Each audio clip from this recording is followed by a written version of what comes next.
पिछले बारे हमने देखा था झांगे को मिशन कप्तान बनाया गया। अब आगे फिर झांगे लोगों को संबोधित करके स्टेज से नीचे आने लगता है। तभी कमांडर बाकी लोगों से पूछते हैं, अगर किसी का कोई सवाल नहीं है तो मैं इस मीटिंग को यहीं पर खत्म करना चाहूंगा।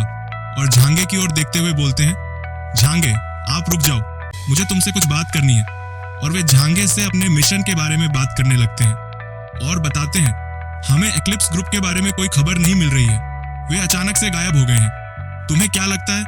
तभी झांगे बोलता है, मुझे लगता है अगली बार वे दुगनी ताकत से हमला करेंगे।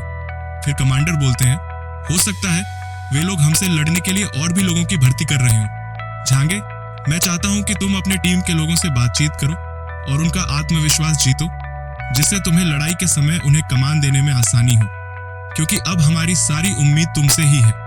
तुम्हें इस बार जितना ही होगा, इसीलिए हम तुम्हारे साथ यूनिली और यानियुन के सैनिकों को भेजेंगे।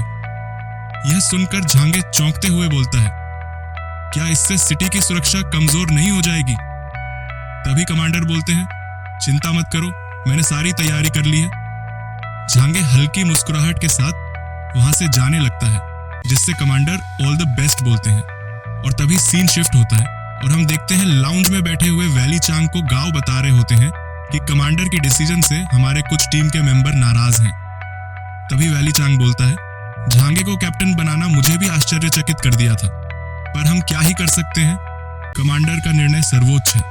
तभी मिस्टर गाओ चाय पीते हुए बोलते हैं, कमांडर ने अगर यह निर्णय लिया है तो कुछ सोचकर ही लिया होगा।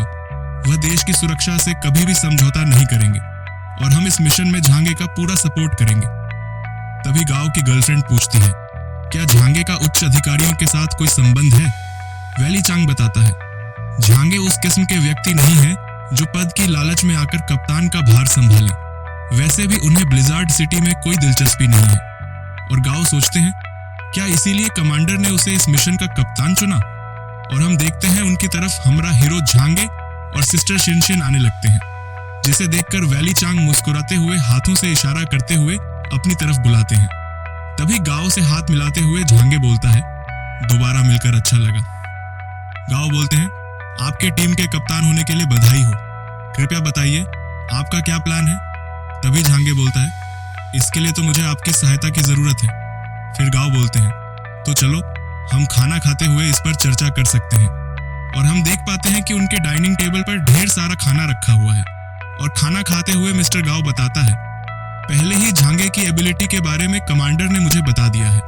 उम्मीद करता हूं कि हमारी लड़ाई के समय वह भविष्य प्रेडिक्शन को खत्म कर देंगे, जिससे मुझे एक्लिप्स ग्रुप के लीडर से लड़ने में कोई परेशानी नहीं होगी और उस समय मैं झांगे पर ही आश्रित रहूंगा।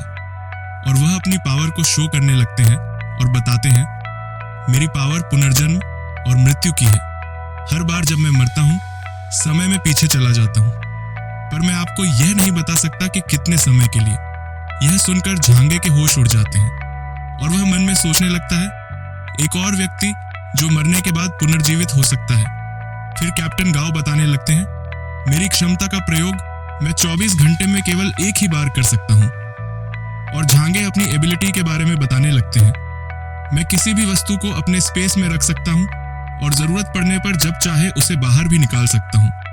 उम्मीद करता हूं कि हमारा आपसी सहयोग अच्छा रहेगा और हम इस मिशन को पूरा कर लेंगे। और वे सभी खाना खाने लगते हैं। फिर सीन शिफ्ट होता है और हम देखते हैं झांगे और सिस्टर शिनशिन अपने विला में होते हैं। सिस्टर शिनशिन झांगे से पूछती है, क्या कैप्टन गाओ की क्षमता से हम हमारे दुश्मन को हरा देंगे? तभी झांगे बोलता है, उनकी एबिलिटी तो कमाल की है, हमें नहीं पता कि वह कितने दिन समय में पीछे जा सकते हैं।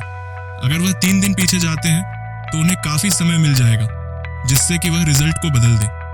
अगर वे ज्यादा दिन पीछे जा सकते हैं तो उनके पास टाइम ही टाइम होगा अपने परिणामों को जांचने के लिए। अगर वह ऐसा कर सकते हैं तो उन्हें पहले से ही पता होगा कि आगे क्या करना है और वे अपनी ताकत को मनचाहे रूप से बढ़ा भी सकते हैं। और तभी सिस्टर शिनशिन बोलती है, आप इतने विश्वास से कैसे कह सकते हो? तभी झांगे बोलता है, ब्लिजार्ड सिटी में सभी लड़ाकों की जानकारी उच्च नेताओं द्वारा दर्ज की जाती है, इसमें कोई रहस्य नहीं होता। फिर सिस्टर शिनशिन बोलती है, मुझे उसकी एबिलिटी बहुत अजीब लगती है। मुझे लगता है कि वह समय रेखा के साथ छेड़छाड़ कर सकता है। और झांगे अपने बारे में सोचते हुए बोलता है, यह संभव है।